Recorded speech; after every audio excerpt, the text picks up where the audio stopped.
આજરોજ ઠક્કર બાપા school ward number 2 અમારા સાથી કાઉન્સિલર ફાતિમાબેન રંજનભાઈ રાજેશભાઈ સેતાઈ ઠક્કર બાપા સ્કૂલમાં સંકલ્પથી સિદ્ધિ સુધીનો જે મોદી સાહેબના 11 વર્ષના સુશાસનના કાર્યક્રમના અનુસંધાનમાં આજે મેડિકલ કેમ્પ 0 થી 5 વર્ષ સુધીના આધાર કાર્ડ વયવંદના જેવી અનેક એવી પ્રવૃત્તિઓનું સીધું જનતા સુધી જેનો લાભ પહોંચે અને જનતા જે ઓફિસમાં જઈને ધક્કા નાખે એના માટે મોદી સરકારે જે આયોજન કર્યું છે એના ભાગરૂપે આજ રોજ ઠક્કર બાપા સ્કૂલમાં હતું. એનામાં અત્યાર સુધી અમે જ્યારે આ તમને બાઇક આપી રહ્યા છે ત્યાર સુધીમાં લગભગ 60 થી 70 જણા લાભ લઈ ચૂક્યા છે અને 3 વાગ્યા સુધી કેમ્પ ચાલવાનો છે.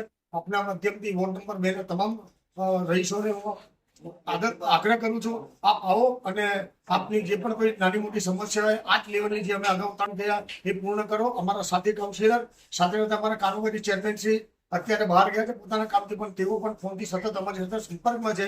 આપ સૌને મારી ફરી એક નમ્ર વિનંતી છે, આપ આવો અને આ કેમ્પનો લાભ લો. ભારત માતા કી જય.